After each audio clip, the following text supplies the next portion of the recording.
it going, folks? Keith here from Come On The Hoop Celtic. I hope you have the batteries recharged after that week of partying, wrapping up the league, especially in Aberdeen. So Rangers on Sunday at Ibrox, the new Rangers. It's going to be a good game, tight game ahead for us. I'm just going to be talking about a few bits and bobs about the upcoming game. Obviously, the first talking point is this Guard of Honour business, which Rangers are not going to give us the Guard of Honour at Ibrox. To be honest with you, I'm not surprised. I'm not surprised whatsoever. I know it's two rival teams, but a bit of respect for each other, never going to happen. So we don't need a Guard of Honour off Rangers. I'd rather get it off another club that shows a bit more respect, that show them actually appreciate us being champions of Scotland for the 8th year in a row, 8 years in a row. Just let that sink in. So it's going to be, I'd say, tough game ahead, definitely. The last time we went there, we lost 1-0. Ryan Kent scored against us. We didn't turn up that day. Broony got a lot of abuse thrown at him. Players were acting up against him like Morelos and Arfield and so. But that's the passion of the game. So the returning fixture on Celtic Park, Broony got his revenge, you could say. He celebrated in front of the Rangers fans. They went a bit over the top. Their players went a bit over the top. At the end of the day, he's in his home stadium. If he wants to celebrate 10 feet away from them, 100 feet away from them, he's allowed to. He's a Celtic captain. It's all about passion. That's what the game's all about. But they tried to fine him. Didn't work out for him. They tried to get him suspended. Didn't work out for him. You snooze, you lose. Simple as that.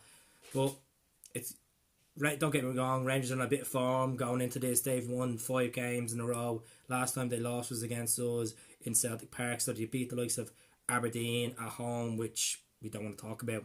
Penalties, we don't know where that came from.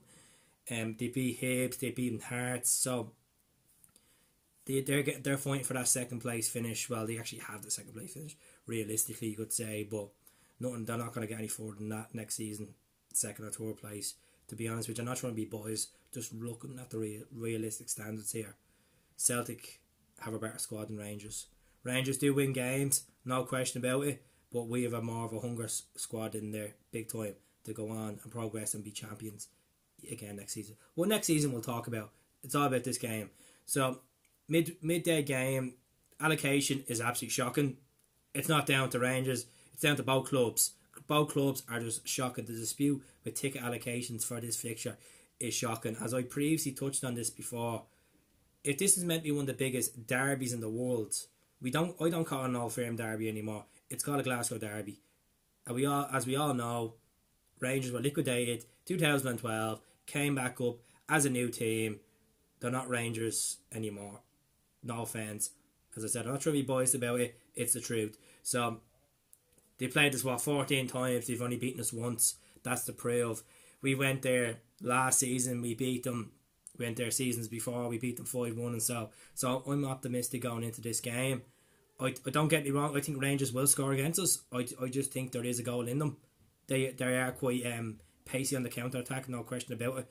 But we have fit players there. We have people that can hit in the counter-attack as well, like McGregor, Forrest, and so if Tierney plays, Tierney as well. We did miss Tierney in the last fixture, but we couldn't take the chance. So don't get me wrong, Mikey Johnson was playing up front the last time. So we have options there up front. We can play Edward, we can play Burke, we can even play Sinclair. We have a good few players there, that can play up front for us. So my predictions of the starting lineup, I'm going to say Bain. It's a bit of a question mark who's going to play right back because there's talks that Lustig is injured. Will Tojan play? Will Hayes play? We don't know. I say KT left back. It was a bit of a surprise last week he even played against Aberdeen, but he'll fit as a fiddle. So KT left back, Sim the team, centre back with Oyer, the Norwegian wall. Midfield, I don't know. I just think Lenny's gonna go a bit. Obviously gonna go to 5 midfield as he usually does. So Broony in there. Broony should have a good game. Fingers crossed. If he doesn't have a good game, once we get the 3 points, we're laughing. We're definitely laughing. So Broony, Callum McGregor. I'm gonna say Tom. I think a lot of talk about Tom Rogers this week saying Leicester are going to go in from Southampton are going to go in from. Is he worth 15 million? 15 million? Definitely worth 15 million. He's a double treble winner. He's scored in European games, and so he's been a good servant for Celtic. And if he does go in the future, I wish him the very best.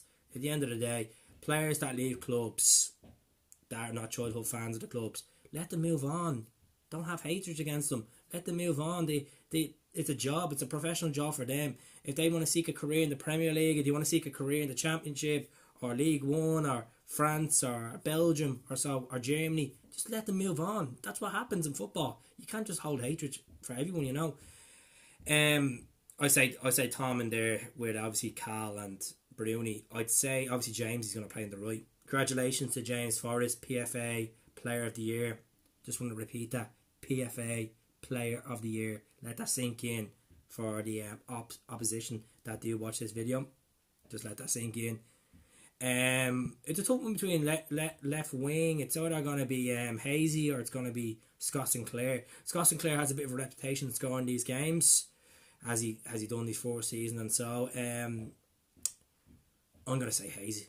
I just think Hayes has that more energetic approach to it. Likes pushing back, and so yeah, I'm going to say Hayes. Definitely Hayes. And then up front, the lemon himself, Mr. Edouard, the French lemon.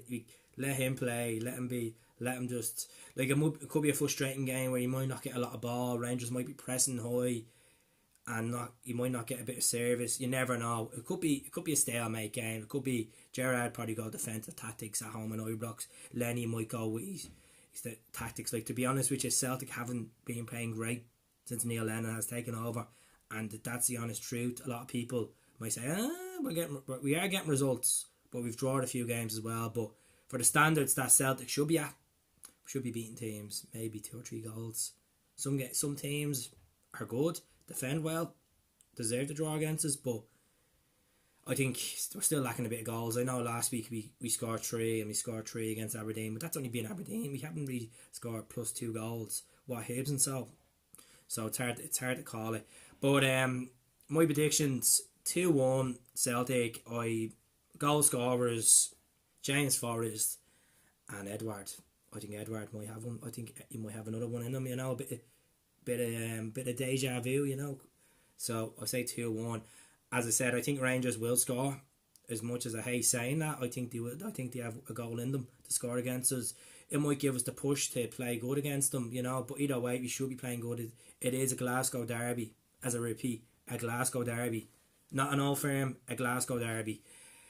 So that's really it for me today. I hope you enjoy it. Like, I know there's going to be Rangers fans watching this video. I appreciate the time of you watching the video and stuff so like that. But at the end of the day, I'm not going to hate. I'm not going to have a bitterness taste about this guard of honour business. If they don't want to do it, they don't want to do it. That's understandable. The way I see it is, if it was in Celtic Park, would we do the guard of honour? There'd be question marks saying, oh no, they don't deserve it, or this and that. But it's really down to the football club at the end of the day. We're the only supporters. We only say what we got to say. We all throw digs at each other and say, oh, this, that, and this and that. But we see what happens. But good game for both sides the weekend, and let's get the result. Let's get the 3 points and move on and focus on the Scottish Cup and, you know, treble, you know. Oh, I'm only joking. Look, take care, folks. Once again, thanks very much for watching it, and have a great weekend, whatever you are doing. Have a good Saturday, have a good Sunday, and don't forget Sunday, World Buckfast National Day. World Buckfast Day, so don't drink too much bookie. I won't be drinking it, it's rotten stuff. But take care, all the best, hell.